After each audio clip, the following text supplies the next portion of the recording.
You have an 8-student cast of teenagers, a tiny 6 by 3 meter stage, and a VIP audience seated exactly 1.5 meters away.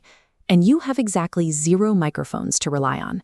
In a purely unplugged setup, you cannot hide awkward timing or muddy pronunciation behind a heavy sound system. Every single flaw is amplified by the silence in the room. To pull this off, we are going to follow a rigid 5-day rehearsal roadmap. First, we map out stage blocking, implement phonetic transcriptions, and drill specific live show contingencies.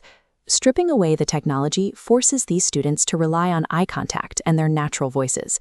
We are going to prove that a raw, sincere performance easily outshines expensive production. Look at this 6 by 3 meter layout. You must lock in a rigid semicircle, Group A center, flanked by B and C. Assign cue card colors to these zones, pink center, blue left, green right, showing them exactly when to sing. To get them comfortable on that first day, run the flashlight rhythm passing icebreaker. You clap a beat, and they must pass that rhythm down the line in total silence, using only the on and off switches of their phone flashlights. High schoolers are often wary of looking foolish in front of their peers. This silent drill forces them to look directly at each other and communicate, breaking down their initial stage fright. By drawing hard physical boundaries and building immediate psychological safety, you eliminate the awkward shuffling that usually ruins a live set. Day 2 shifts focus to volume. Projecting your voice into the faces of VIPs from 1.5 meters away requires diaphragm support. They cannot just shout from their throats. Enforce the half-sentence rule to break bad habits. They read half a line from their card, then they physically lift their heads, look you in the eye, and smile to deliver the second half. As you can see here, standard pinyin can be unintuitive for international students. We bypass it by providing English phonetic spellings. Instead of studying the pinyin for shui, they read the intuitive English sounds shui. This is critical when pronouncing the name of the host university. When the cast says Zhongshan Da Shui, it has to strike with sharp, unified precision using those exact phonetic shortcuts. For difficult nasal sounds like guang, have the male groups drop the hard consonants. Tell them to open their mouths wide and collectively say guang to lock in one unified pitch. Frame these specific pronunciation traits to the cast as evidence of their international perspective. Their varied accents reflect their diverse backgrounds, making the performance authentic rather than just a mimicry of native speech.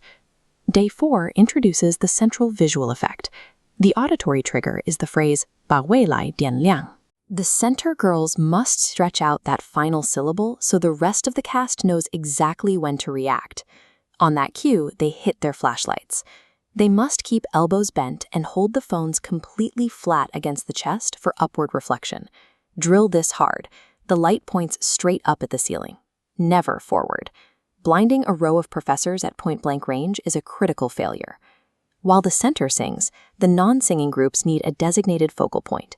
Have them physically turn their heads to watch the active singers, maintaining a cohesive ensemble look. Strictly controlling the angle and timing of an ordinary smartphone manufactures a warm, candlelight aesthetic. You build an engineered emotional climax in a space with 0 theatrical lighting. For the Day 5 dress rehearsal, the backing track gets locked at exactly 30% volume. The music is strictly there to hold the pitch. Their natural voices have to dominate the room. For the finale, drop the melody completely. They need to deliver a rhythmic, sports stadium cheer, starting with a massive shout of Baiyun Shanggao, referencing the heights of the local Baiyun mountain. Following that exact rhythm, they immediately honor the local Pearl River with the shout, Zhujiang Shui Chang. Next, you drill the stage survival rules. Rule 1, if they forget a lyric, they keep smiling and keep moving their mouths. The 30% backing track and their teammates will cover the gap. Rule 2, if a phone flashlight fails to turn on, nobody looks down to check it. They freeze in the flat hold position and let the ambient glow from the students next to them hide the dead screen. Rule 3, if the backing track is too quiet to hear over the crowd, the side groups stop listening and start watching. They sync their timing directly to the exaggerated mouth movements of the center girls.